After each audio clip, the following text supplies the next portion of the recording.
SIR এর আতঙ্কে আত্মহত্যার চেষ্টা কোচবিহারের বুড়িরহাটে। 2002 সালের ভোটার তালিকায় নাম ভুল রয়েছে। এসআইআর ঘোষণার পর তাই আতঙ্কে বিষ খান 60 বছরের খৈরুল শেখ। আর এই নিয়েই রাজনীতির হাওয়া গরম। এসআইআর ঘোষণার পর এনআরসি আতঙ্কে আত্মহত্যার অভিযোগ উঠেছে উত্তর 24 পরগনার আগরপাড়ায়। এবার এসআইআর এর আতঙ্কে আত্মহত্যার চেষ্টা কোচবিহারের বুড়িরহাটে। 60 বছরের খৈরুল শেখ, 2002 সালের ভোটার তালিকায় তার নাম রয়েছে খৈরুল শেখ, নাম ভুল। তাহলে কি এসআইআর এ বাদ হয়ে যাবে নাম? এই আতঙ্কে বিষ খেয়ে আত্মহত্যার চেষ্টা খৈরুল শেখের।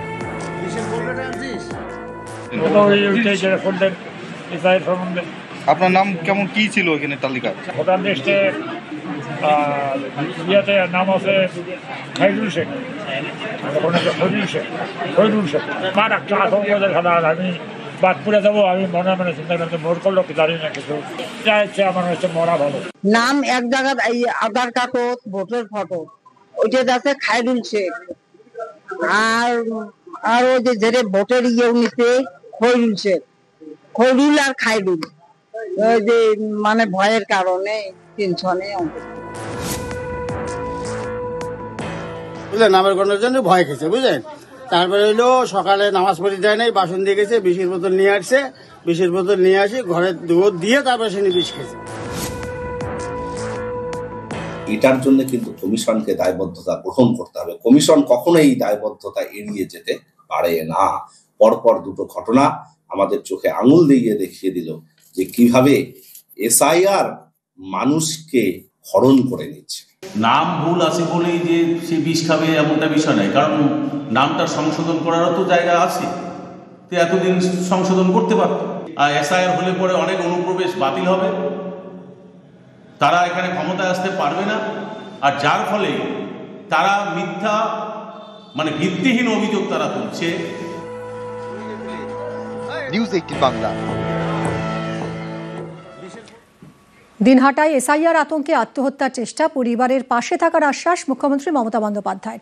উদয়ন গুহকে বাড়ি যাওয়ার নির্দেশ দিয়েছেন মুখ্যমন্ত্রী। উদয়ন, তুমি আছো? তুমি জানো তোমার দিনহাটায় একজন আজকে বিষ খেয়েছে এনআরসির বিরুদ্ধে, ওনার বাড়ি যাবে ফিরে গিয়ে। कोई डिवाइड एंड रूल नहीं चाहिए। हर इंसान का जो डेमोक्रेटिक राइट है, जो जेन्युइन वोटर है, सब जेन्युइन वोटर ठीक से रहे। দিনহাটার ঘটনায় সরব অভিষেক বন্দ্যোপাধ্যায়ও। আতঙ্কের পরিবেশ তৈরির অভিযোগ করেছেন তিনি। দিনহাটায় আর একজন ভদ্রলোক এসআইআর এর ভয়ে আত্মহত্যা করার চেষ্টা করেছে বিষ খেয়ে। তাকে হাসপাতালে নিয়ে যাওয়া হয়েছে। আমি সর্বশক্তিমানের কাছে প্রার্থনা করি তাকে যেন সুরক্ষিত রাখে। কিন্তু দিনের পর দিন যেভাবে মানুষ আতঙ্কের মধ্যে বসবাস করছে, আমি সকলকে অনুরোধ করব আপনারা চিন্তা করবেন না। বাংলায় এসআইআর গাইডলাইন চূড়ান্ত। বিএলওদের জন্য 16 দফা গাইডলাইন কমিশনের। 4 নভেম্বর থেকে বাড়ি বাড়ি বিএলওরা। প্রত্যেক ভোটারের নামে 2টি এনুমারেশন ফর্ম, ফর্মে ভোটারের ছবি সহ পার্ট এবং বুথ নম্বর। ভোটারকে না পেলে বাড়িতে ফর্ম দিতে হবে। ফর্ম জমা দিতে কোনো নথি দিতে হবে না। এনুমারেশন ফর্ম জমা দিলেই খসড়া তালিকায় নাম।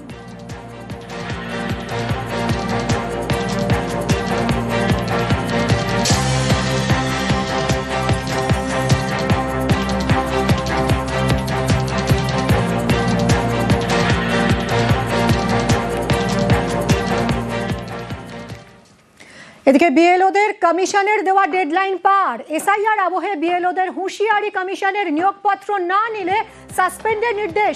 ডেডলাইন ছিল দুপুর 12টা পর্যন্ত। কি হলো? 12টা তো বেজে গেছে। সোমরাজ রয়েছে সঙ্গে, আরো জানাবে। সোমরাজ, 12টা বেজে গেছে, ডেডলাইন পার, কি খবর পাচ্ছ? কমিশন সূত্রে জানা যাচ্ছে, দেখো যেটা কমিশন সূত্রে জানা যাচ্ছে যে এখনো পর্যন্ত যে 143 জন বিএলও গতকাল পর্যন্ত কাজে যোগ দেননি বা নিয়োগপত্র নেননি, তার মধ্যে বেশিরভাগ বিএলও তারা ইতিমধ্যেই নিয়োগপত্র নিয়েছেন। তবে যেটা খবর পাওয়া যাচ্ছে এখনো পর্যন্ত বেশ কয়েকজন বিএলও হিসাবে সরকারি আধিকারিক বা যারা শিক্ষক শিক্ষিকা ছিলেন তারা এখনো পর্যন্ত নিয়োগপত্র নেননি। এক্ষেত্রে যে নির্দেশ ছিল সাসপেন্ড করার, এই সাসপেন্ড কারা করবেন? কারণ শিক্ষক শিক্ষিকা তারা, সেক্ষেত্রে শিক্ষক শিক্ষিকাদের সাসপেন্ড করতে গেলে স্কুল শিক্ষা দপ্তরকে নির্দেশিকা জারি করতে হয়। অন্যদিকে আরো একটি যুক্তি আছে, যেহেতু তারা জাতীয় নির্বাচন কমিশনের অধীনে রয়েছেন, ফলত নির্বাচন কমিশনও চাইলে তাদের সরাসরি সাসপেন্ড করতে পারেন। আবার আরো একটা কারণ উঠে আসছে যে যার জন্য একটু সময় লাগছে, সেটি হলো তুমি দেখেছো যে সম্প্রতি রাজ্য জেলা প্রশাসনে ব্যাপক রদবদল হয়েছে। সেক্ষেত্রে যদি নির্বাচন কমিশনকে সাসপেন্ড করতে হয়, তাহলে কারা সাসপেন্ড করতে পারেন? ইআরওরা যদি সাসপেন্ড করেন, এবার ইআরও পদে কারা রয়েছেন? একাধিক এসডিওরা রয়েছেন। সম্প্রতি রাজ্য প্রশাসনে একাধিক এসডিওদেরই রদবদল হয়েছে। কেউ গতকাল যোগ দিয়েছেন, কেউ আজকেও যোগ দিচ্ছেন কাজে। ফলত সেই জায়গায় দাঁড়িয়ে এই সাসপেন্ড করার চিঠি কে দেবেন, এটা নিয়ে একটা প্রশ্ন রয়েছে। যদিও যেটা কমিশন সূত্রে জানা যাচ্ছে, যেহেতু ডেডলাইন পেরিয়ে গেছে, কমিশনের তরফে স্পষ্ট নির্দেশ দেওয়া হয়েছে আবারও যে যারা এখনো পর্যন্ত যোগ দেননি তাদের সাসপেন্ড করতে হবে। কিন্তু এই সাসপেনশনের অর্ডার কে দেবে? যারা যোগ দেননি বা যারা গতকাল পর্যন্ত 143 জন যোগ দেননি তারা সবাই শিক্ষক শিক্ষিকা। সেক্ষেত্রে শিক্ষক শিক্ষিকাদের সাসপেনশনের অর্ডার কি স্কুল শিক্ষা দপ্তর দেবে নাকি নির্বাচন কমিশনই সরাসরি দেবে, সেই প্রশ্নটা অবশ্যই রয়েছে। ফলত আরও কিছুটা সময়ের অপেক্ষা করতে হবে এবং তারপরই গোটা বিষয়টি স্পষ্ট হবে। কিন্তু যেটা কমিশন সূত্রে জানা যাচ্ছে, 143 জনের মধ্যে উত্তর কলকাতারই বেশিরভাগ বুথ লেভেল অফিসার হিসেবে শিক্ষক শিক্ষিকারা কাজে যোগ দেননি। তুলনামূলকভাবে সংখ্যায় কম রয়েছে কোচবিহার ও মুর্শিদাবাদ জেলায় আজকেই নতুন জেলা শাসক যোগ দিয়েছেন, তিনি আজ থেকে কাজ শুরু করেছেন। ফলত গোটা বিষয়টি তিনি খতিয়ে দেখছেন। কোচবিহার জেলাতেও নতুন জেলা শাসক যোগ দিয়েছেন, ফলত তিনিও গোটা বিষয়টি খতিয়ে দেখছেন। তাই কিছুটা সময় লাগবে বলেই মনে করা হচ্ছে, কারণ রাজ্য প্রশাসনের রদবদল। কিন্তু গতকাল যে নির্দেশ কমিশন দিয়েছে, ডেডলাইন পেরিয়ে গেছে, কিন্তু আরও কিছুটা সময় অপেক্ষা করতে হবে, তারপরই গোটা বিষয়টি স্পষ্ট হবে। কিন্তু কমিশন সূত্রে জানা যাচ্ছে 143 জনের মধ্যে একাধিক বিএলও হিসাবে কাজে যোগ দিয়েছেন, কয়েকজন এখনো পর্যন্ত কাজে যোগ দেয়নি। সম্রাট, সঙ্গে থাকো। এদিকে সিইও দফতরের ওয়েবসাইট ক্র্যাশ হয়ে গেছে। এসআইআর ঘোষণার পর প্রায় 1 কোটিরও বেশি মানুষ এই ওয়েবসাইটে ঢোকার চেষ্টা করেছেন, ফলে ওয়েবসাইট ক্র্যাশ। সোমরাজ রয়েছে সঙ্গে। সোমরাজ, ওয়েবসাইটে তো ক্র্যাশ হয়ে গেছে, তাহলে এবার কি?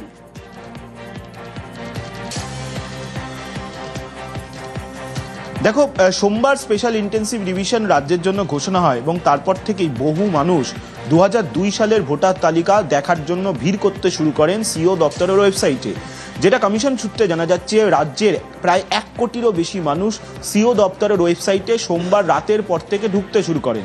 আর যেহেতু একসঙ্গে এত হিট হয়েছে সিইও দপ্তরের ওয়েবসাইটে, ফলত সেই কারণে সিইও দপ্তরের ওয়েবসাইট ক্র্যাশ করে যায়।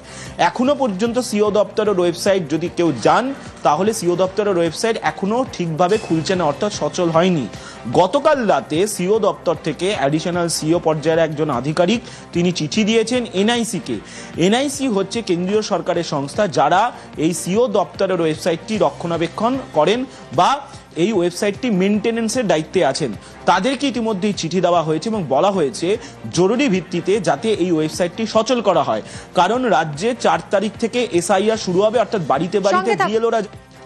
এই মুহূর্তে তৃণমূল